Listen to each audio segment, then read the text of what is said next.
আসসালামু আলাইকুম। এইচটিএমএল বাংলা টিউটোরিয়ালে সকলকে স্বাগত জানাচ্ছি মামুন। ওকে বন্ধুরা, আজকে আমরা গত ক্লাসে ফর্ম সম্পর্কে জানছি। আজকে আমরা ফর্মেরই কিছু জাস্ট ইনপুট টাইপ, বিভিন্ন প্রকার ইনপুট টাইপ নিয়ে জানবো এবং ফর্মের কিছু ভ্যালিডেশন নিয়ে জানবো।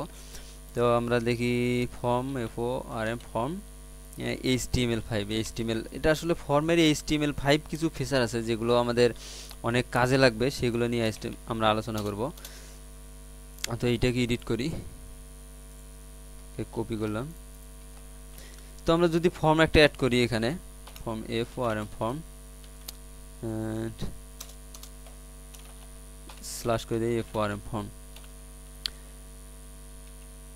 এটাতে অ্যাকশন হচ্ছে কি, আমরা যখন কাজ করব PHP তে কাজ করব তখন বুঝবো আসলে অ্যাকশন কি। অ্যাকশনে ক্লিক করলে আসলে কোন পেজে যাবে সেইটা হচ্ছে অ্যাকশন দ্বারা আমরা নির্দিষ্ট করব যে এইটাতে ক্লিক করলে ওই পেজে অ্যাকশন হয়ে চলে যাবে এবং ওইখানে কাজ করবে। তো আমরা একটা ইনপুট টাইপ সাবমিট বাটন নিয়ে নেই সর্বপ্রথম। Input type SUBMIT submit. এখানে নেম দেই ভ্যালু, সেভ দেই SAV সেভ। আমরা একটা ইনপুট বক্স নেই, ইনপুট টাইপ টেক্সট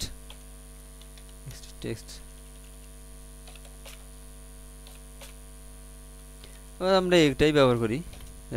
এখানে নাম দে ব্রেক দেই একটা BR স্ল্যাশ, এখানে দিলাম হলো টেক্সট। এটা আমরা ইনপুট টাইপ টেক্সট ব্যবহার করলাম। আমরা টেক্সট দেখছি সকলেই, টেক্সট হচ্ছে জাস্ট একটা ইনপুট বক্স, যেখানে ক্লিক করে জাস্ট এখানে টেক্সট দেওয়া যায়।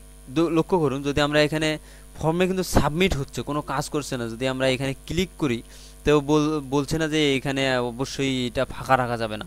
যদি আমরা এমন প্রয়োজন পড়ে যে এইটাকে আমরা ফাঁকা রাখতে পারবো না, অবশ্যই আমাদেরকে কিছু লিখতে হবে, তাহলে আমরা রিকুইরিট দেবো। REQUIRID রিকুইরিট, সরি বানান ভুল হয়ে গেছে, রিকুইরিট। তো আমরা দেখি হচ্ছে কিনা। ওকে, দেখুন আমরা যদি এখন ক্লিক করি তাহলে আমাদেরকে অবশ্য বলতেছে please fill out this field, মানে এইটা কিছু লিখলে তাহলে ওকে, তাহলে ঠিক আছে। কিন্তু যদি আমরা না লিখে এখানে ফর্মে সাবমিট করি তাহলে আমরা ফর্মটি সাবমিট করতে পারবো না, কারণ আমরা এটা রিকুইরিট ব্যবহার করছি, যাতে আমাদের আমরা ব্রেক দিই কয়েকটা, যাতে এইটাকে যেন এমটি না রাখতে পারে, অবশ্যই তাকে ফিল করতেই হবে। এবং আমরা অনেক সময় লক্ষ্য করি, যেমন এইটাতে দেখুন এখানে দেখাচ্ছে ইমেল, কিন্তু আমরা লেখার সঙ্গেই কিন্তু ওটা চলে যাচ্ছে, ওটা থাকছে না। তো এইরকম যদি আমরা অ্যাড করতে চাই, জাস্ট এইটা আমরা প্লেস হোল্ডার দিয়ে ব্যবহার করতে পারি। PLACHOLDR place holder. এখানে দিলাম ইওর নেম, ওকে, আমরা এইটুকু দেই। দেখুন আমাদের ইওর নেম শো করছে, কিন্তু ওই যখনই আমরা ক্লিক করি, এইটাতে ক্লিক করার সঙ্গেই কিন্তু কোনো থাকছে না, ওটা কোনো কাজ করছে না, জাস্ট ব্যাকএন্ডে শো করছে। এখানে আমাদের ইওর নেম ব্যবহার করতে হবে। তো এইভাবে আমরা প্লেস হোল্ডার ব্যবহার করে আমাদের ইওর নেম বা যে কোনো কিছু আমরা নির্দিষ্ট করে দিতে পারি। তারপর আরেকটি ব্যবহার করি আমরা ইনপুট টাইপ, এটাকে জাস্ট কপি করে দেই। ইনপুট টাইপ এটা আমরা ব্যবহার করব ইমেইল, ইমেইল। যদি আমরা ইমেইলকেও টেক্সট হিসেবে দেই তাহলে সে যে কোনো, আমরা যদি দিলাম রিকুইরিট ব্যবহার করছি, তো আমরা ক্লিক করলে আমার দিচ্ছে না, এটা ক্লিক করলাম, দিলাম ওকে। পরে এইটাতে এমনি একটা লিখুন, এইটা কি আসলে ইমেইল হলো? আসলে কিন্তু ইমেইল হয়নি, তবুও সে দেখাচ্ছে। এই জন্য আমরা ইনপুট টাইপ ইমেইল ব্যবহার করতে পারি। Input type EMAIL email. এখন যদি আমরা ক্লিক করি, দেখুন এখানে কিছু দেওয়ার পর এখানে এমনিতে দিলাম, ক্লিক করছি please inter a valid email address, কারণ আমরা এখনো ভ্যালিড ইমেল অ্যাড্রেস ব্যবহার করিনি, gmail.com। দেখুন এখন তাহলে কাজ করছে। যদি আমরা ভ্যালিড ইমেল অ্যাড্রেস ব্যবহার করি তাহলে কাজ করে। তো রিকোয়ারিটগুলো উঠাই দেই, তাহলে আমাদের সুবিধা হবে। ওকে, সরি, একটা রেখে দেই উপরে। ওকে, আমরা এখন ইমেল, এভাবে ইমেল আমরা ইনপুট নেওয়ার জন্য ইনপুট টাইপ ইমেইল ব্যবহার করব। তারপর যদি আমরা ইউআরএল নেই, জাস্ট এটাকে পেস্ট করি, ইউআরএল, ইউআরএল, ইউআরএল মানে আমরা যে কোনো ওয়েবসাইট নেই, ইউআরএল। এখন আমরা রিলোড দিয়ে দেখি, এইটা হচ্ছে ইনপুট টাইপ ইউআরএল। আমরা একটা ব্রেক দিই বেশি করে, তাহলে কাছাকাছি চলে আসতেছে। ওকে, আমরা যদি এখন রিলোড দিই, দেন এইটা হচ্ছে ইউআরএল, কিন্তু এইটাতে যদি আমরা রিকুইট দিলাম এবং এইটাতে দিলাম please inter a valid URL, কারণ এখনও ওই ইউআরএলটা কিন্তু ভ্যালিড হয়নি। এখন দিই, দেখুন চলে তবু আসতেছে না, কারণ আমরা এইটা ইউআরএল এখনও ভ্যালিড হয়নি। তো আমাদের এখানে যদি আমরা ইনপুট টাইপ ইউআরএল দিই, তাহলে অবশ্যই আমাকে একটা ভ্যালিড নাম দিতে হবে, ইউআরএল দিতে হবে, তাছাড়া হবে না। তো আমরা এখানে http:// ব্যবহার করি। এখন যদি ক্লিক করি, দেখুন চলে যাচ্ছে। তো এভাবে ইনপুট টাইপ ইউআরএল ব্যবহার করতে পারি। অ্যান্ড আমরা আর একটা দেখবো ইনপুট টাইপ, সেটা হচ্ছে নাম্বার, NUMBER, নাম্বার।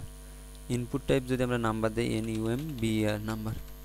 ওকে, আমরা যদি এখন রিলোড দেই, তো দেখুন এখানে আমরা যদি এখানে ক্লিকে, দেখুন এখানে আমরা ক্লিক করে নাম্বার বৃদ্ধি করতে পারতেছি, কম করতে পারতেছি। তো এইভাবে ইনপুট টাইপ নাম্বার ব্যবহার করতে পারি আমরা। তারপর আমরা ইনপুট টাইপ কালার ব্যবহার করতে পারি। আমরা কালার দিই, COLOR, কালার, COLOR, কালার।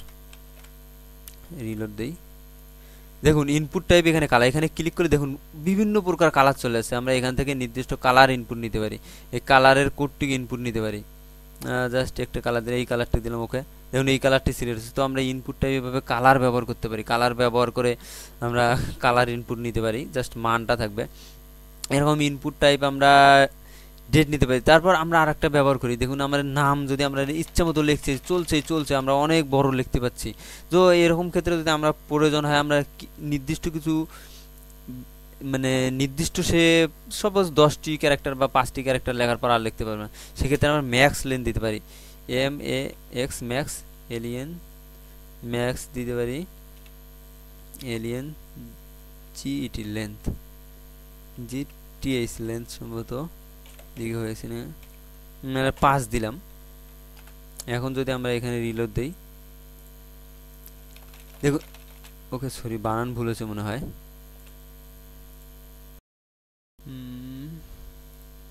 এখানে এন দিতে হবে, এন দিতে ভুলে গেছিলাম আমরা, এন দিতে হবে অবশ্যই। এখানে এন ব্যবহার করলে হয়ে যাবে max length, MAX, alien GTH, max length. এখন যদি আমরা এখানে রিলোড দেই, দেখুন এখন যদি আমরা এখানে লিখতে যাই, দেখুন জাস্ট আমাদের আর কাজ করছে না, জাস্ট আমরা 5টা অক্ষর লেখার পর আর আমরা লিখতে পাচ্ছি না। তো এইভাবে আমরা ম্যাক্স লেন্থ দিতে পারি, ম্যাক্স লেন্থ দিয়ে আমরা ম্যাক্সিমাম কতটুকু লেন্থ দেবো সেটা ব্যবহার করতে পারি। তারপর আমরা আরেকটা বিষয় করি, আমরা ইনপুট অনেক সময় আমাদের ফাইল নিতে হয়, FILE। তো ইনপুট টাইপ সেক্ষেত্রে আমরা ফাইল ব্যবহার করব, FILE, প্লেস হোল্ডার ব্যবহার করার দরকার নেই।